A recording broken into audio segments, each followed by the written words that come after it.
on veut rapprocher. C'est aussi pour ça que ça s'appelle israélienne. On veut les amener dans la conversation telle que les Israéliens l'ont. Donc pour ça, oui, il faut des détails. On a tous un espèce de tronc commun de connaissances, que ce soit parce qu'on est là depuis longtemps et que donc on se souvient de Netanyahou il y a 30 ans, ou alors parce que c'est des choses qui sont transmises par les parents, la famille, etc.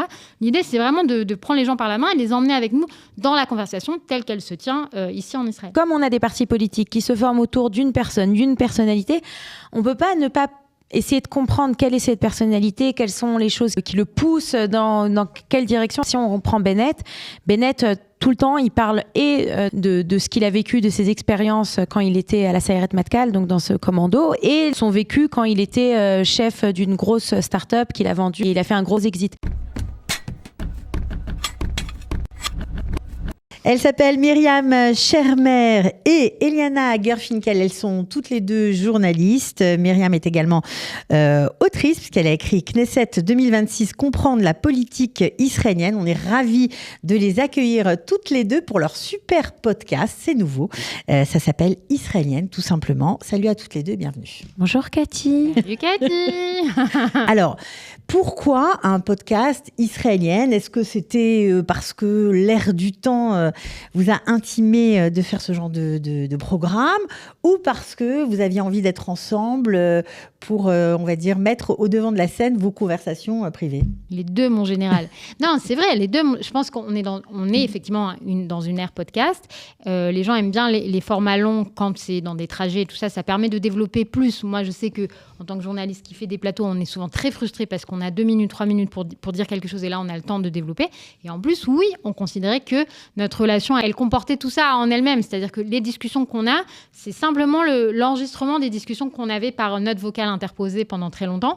Et donc, on pensait qu'on avait quelque chose. Le fait qu'on soit deux franco-israéliennes qui vivent en Israël, qui sont implantées chacune, qui vivent dans des milieux différents, mais qui sont aussi mamans, qui font des métiers similaires, etc., qui avaient des choses à apporter, un point de vue un peu derrière en coulisses aussi, avec moins de formalités peut-être qu'on a sur d'autres plateaux. C'était le podcast qui permet ce format-là. Alors, un podcast qu'on retrouve sur Spotify, sur YouTube, sur... c'est tout.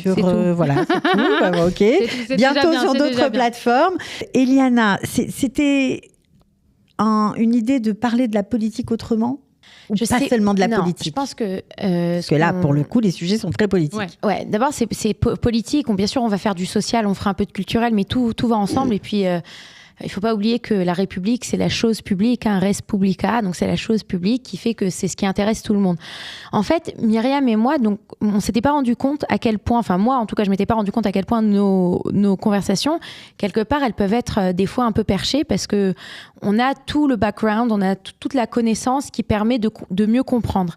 Et en fait, on s'est rendu compte toutes les deux, parce que toutes les deux, on a donné des conférences sur la politique israélienne à des périodes différentes de nos vies. Aujourd'hui, c'est plus Myriam qui s'y tacle. Et moi, bon, si vous voulez, appelez-moi, il n'y a pas de problème. Mais en fait, les gens, il y a des choses qu'ils ne connaissent pas. Parce que, d'abord, ils ne connaissent pas toute l'histoire politique israélienne. Ça ne les passionne pas comme nous deux, ça nous passionne. Et en fait, on s'est rendu compte au fur et à mesure que nous, des fois, des choses qui pour nous sont... on comprend, il y a un fil conducteur qui est très clair pour nous. Pour beaucoup de personnes, ce n'est pas le cas.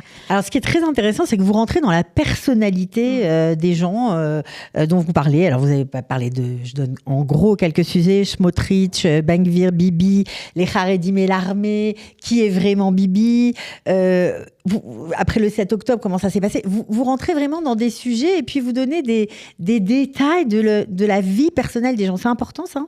Ben oui, parce qu'on ne peut pas comprendre quelqu'un. C'est le but d'une biographie. La biographie, c'est de donner tellement d'éléments qu'au final, les choses sont plus claires. Je ne sais pas, moi, des grands maîtres... Quand on fait un parallèle entre Winston Churchill et Benjamin Netanyahou, qui tous les deux ont eu une éducation très formelle et très intellectuelle et avec beaucoup de biographies historiques et politiques, c'est sûr que ça a un impact sur les personnages. Enfin, je ne sais pas, qu'est-ce que tu en penses, toi ? Si, bien sûr, mais je pense surtout que... et c'est la même chose avec mon livre. En fait, on se rend compte qu'on est des passeuses. Mais nous tous, à partir du moment où on fait ce métier en français, on est des passeurs d'histoires, d'informations et de... Pour moi, si quelqu'un qui s'intéresse à Israël, juif ou pas d'ailleurs, et parfois on a des commentaires de gens qui nous suivent, qui connaissent rien du tout à Israël, qui s'intéressent à Israël, et si on peut réussir à l'amener à un niveau où se trouvent les Israéliens quand eux entrent dans leur conversation politique, alors on a fait notre job. Parce que très souvent, quand qu'on soit juif francophone ou qu'on s'intéresse à Israël, qu'est-ce qu'on a pour comprendre Israël ?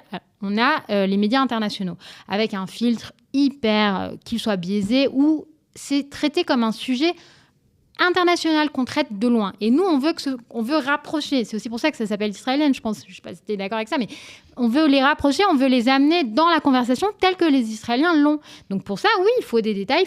On a tous un espèce de tronc commun de connaissances, que ce soit parce qu'on est là depuis longtemps et que donc on se souvient de Netanyahou il y a 30 ans, ou alors parce que c'est des choses qui sont transmises par les parents, la famille, etc. L'idée, c'est vraiment de prendre les gens par la main et les emmener avec nous dans la conversation telle qu'elle se tient ici en Israël. Le modèle israélien, en fait, des élections, c'est qu'on a des listes avec un meneur. Et c'est le meneur qui fait la liste. Donc, à l'inverse de, je sais pas moi, en France, où au final, on va voter pour, je sais même plus comment ça s'appelle le RPR aujourd'hui, ça s'appelle... les LR. Les LR, voilà.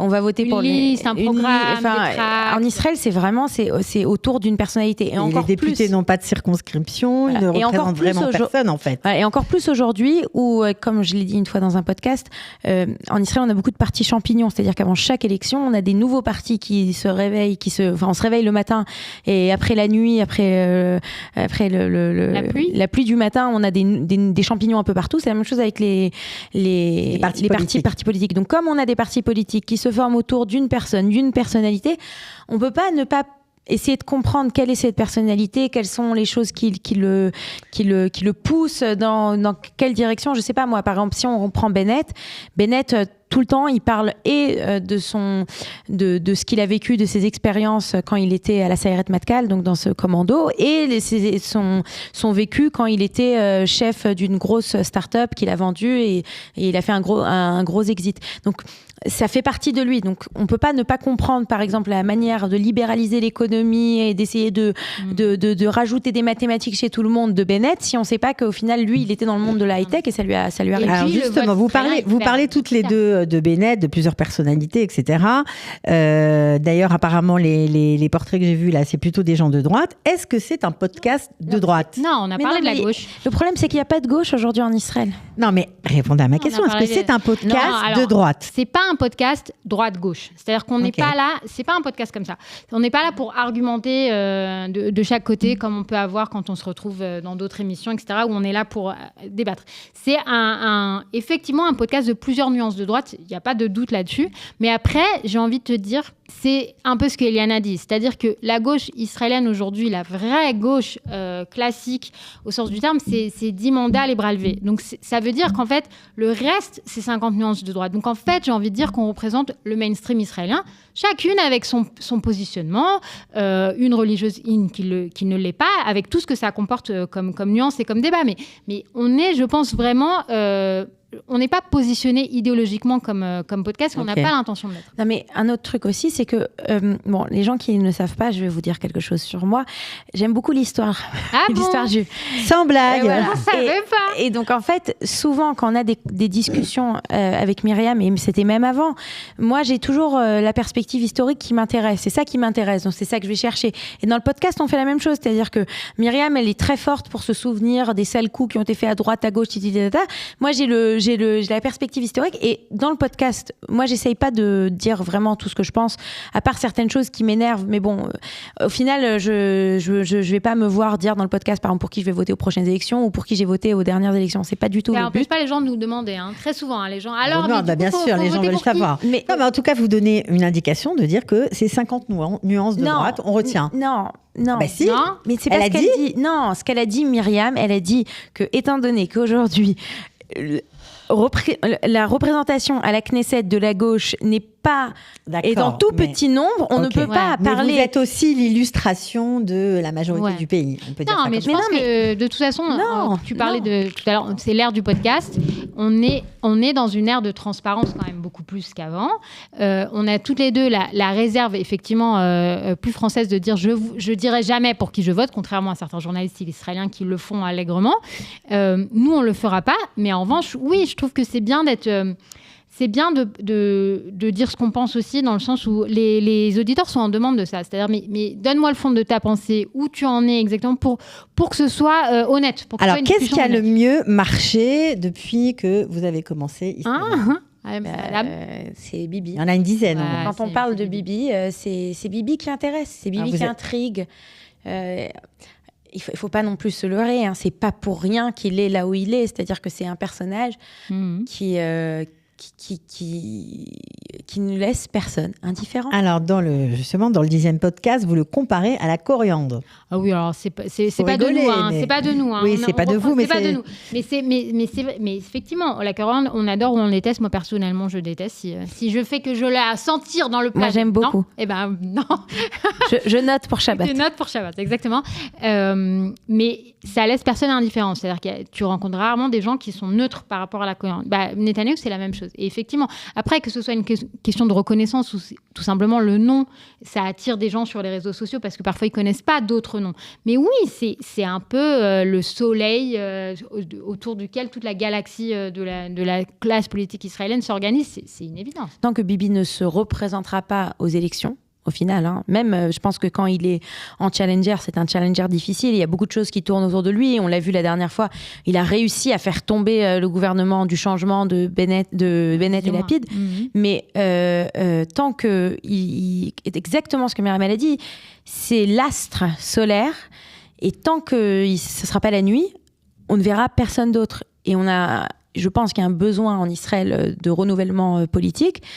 Alors justement, et qu'on ne le verra pas tant que Benjamin Netanyahou est aussi présent et important. Alors Iliana, justement, je sais que vous n'allez pas nous donner pour qui vous allez voter. Est-ce que vous allez donner des pronostics dans ce podcast? Des pronostics? Ouais, des tendances. Si, bien sûr, on peut le dire en tant que personne qui lise les sondages régulièrement. Et effectivement, themadad.com. Pour l'instant, on est dans l'impasse et le scénario le plus probable, c'est soit retour d'élection, ce que j'ose espérer qu'après le 7 octobre, on soit suffisamment mature pour essayer d'éviter, mais enfin, on ne sait jamais, ou un gouvernement d'union ou avec une rotation, tous les espèces de bricolage qu'on a vus ces dernières années, qui permettraient de passer un peu cet écueil dans lequel on est depuis. Parce que pour l'instant, personne n'a la majorité. Pour l'instant, personne n'a la majorité. Aucun bloc. Et je tiens à le dire parce que je sais qu'il y a des gens qui lisent forcément uniquement les sondages de la 14 ou de I24 qui donnent plus de majorité à la majorité actuelle. Mais d'une part, même dans ces sondages-là, ça descend. Et d'autre part, c'est quand même très important de comprendre, si Netanyahou lui-même, dont on vient de dire qu'il était vétéran de la politique, s'il faisait confiance à 100% à ces sondages-là, il serait déjà allé en élection. Il n'y avait aucun intérêt d'attendre. Il attend pourquoi ? Parce qu'on sait que derrière l'ensemble, si on fait la moyenne de tous les sondages, on est dans une impasse et personne n'a la majorité. Alors juste pour finir, parce qu'on sait très bien que ce n'est pas forcément ce qui marche le mieux, qui a toujours vos préférences, le podcast, parce qu'on a parlé de Bibi, c'était le podcast qui a mieux marché, le podcast que vous avez préféré, Iliana. C'est quoi l'épisode qu'on a fait qu'on s'est toutes les deux dit que c'était bien, que c'était sur Smotrich, et on était contentes, mais je pense que c'est pas seulement une question de sujet, c'est une question nous trouver d'interaction, bien sûr. D'interaction, de trouver le ton qui nous convient. Il faut savoir que on l'a commencé juste avant la guerre. Ensuite, il y a eu la guerre. Ensuite, on a toutes les deux des familles. Enfin, il faut la tenir, cette cadence. C'est compliqué, bien sûr. C'est compliqué. Et puis de trouver ce qui fonctionne entre nous, qu'est-ce qui marche pas. On est par Zoom. Est-ce que tu t'interromps beaucoup ou pas ? Est-ce que c'est parce que quand on est face à face, c'est plus facile d'interrompre une personne, ou est-ce qu'on se laisse des longues périodes de monologues chacune ? Et je pense que ces derniers épisodes, de plus en plus, on retrouve la tonalité. Mais après, moi, j'aime bien aussi quand on s'engueule un peu, quand on n'est pas content. Est-ce qu'il y a beaucoup de montage ? Non. Elle cligne des yeux. Ça dépend. Il y a des fois où... Non, à vrai dire, c'est surtout moi. Il y a des fois où je commence un truc et puis je dis non, j'ai pas envie de dire ça. Parce que aussi, autre chose, c'est que Myriam, ça fait plus longtemps qu'elle est qu'elle est upfront, qu'elle est au devant de la scène dans son rôle d'analyste. Et moi, c'est pas quelque chose, j'ai jamais vraiment eu plaisir de dire au monde entier ce que je pensais ou ce que je pensais pas. Moi, ce qui m'intéresse, c'est d'expliquer, de démonter comme un Lego la politique israélienne, d'expliquer pourquoi ça a été mis ici et pourquoi ça marche comme ça.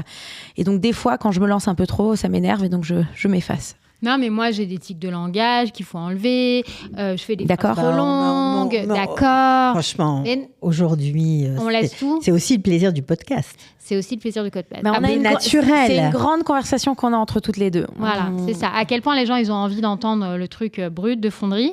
Et puis, je pense que les auditeurs se divisent en deux. Il y a les gens qui cherchent un peu le cours magistral en disant « Expliquez-moi la liste, le machin, pof, pof, pof ». Et il y a des gens qui trouvent que c'est plus sympa et qui veulent que ça prenne le temps. On s'est pris un commentaire un peu vengeur il y a quelques jours. Ouais. De quelqu'un qui a dit « Ouais, bon, c'est sympa ce que vous faites, mais vous n'êtes pas allé au bout de tout ce que vous avez promis. » Ça vous atteint, les commentaires de ce genre ? D'abord, il y a beaucoup de travail derrière. Et ensuite, une bonne fois pour toutes, on est deux, c'est une conversation. C'est-à-dire que si c'était un cours magistral que Myriam ferait... c'est pas le but. Non, mais ça marche. Enfin, on pourrait tout à fait... On aurait 1 heure, on sait délimiter. Ça marche pas comme ça.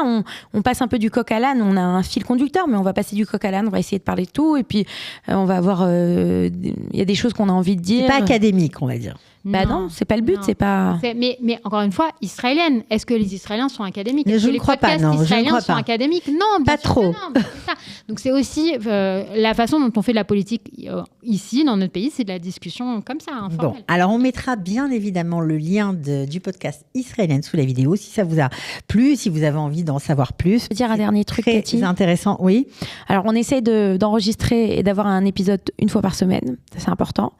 Et surtout, si l'épisode vous a plu, envoyez-le à une personne que vous aimez. Ouais. Ah, voilà, donc ça les aidera. Mettez-nous des petites étoiles.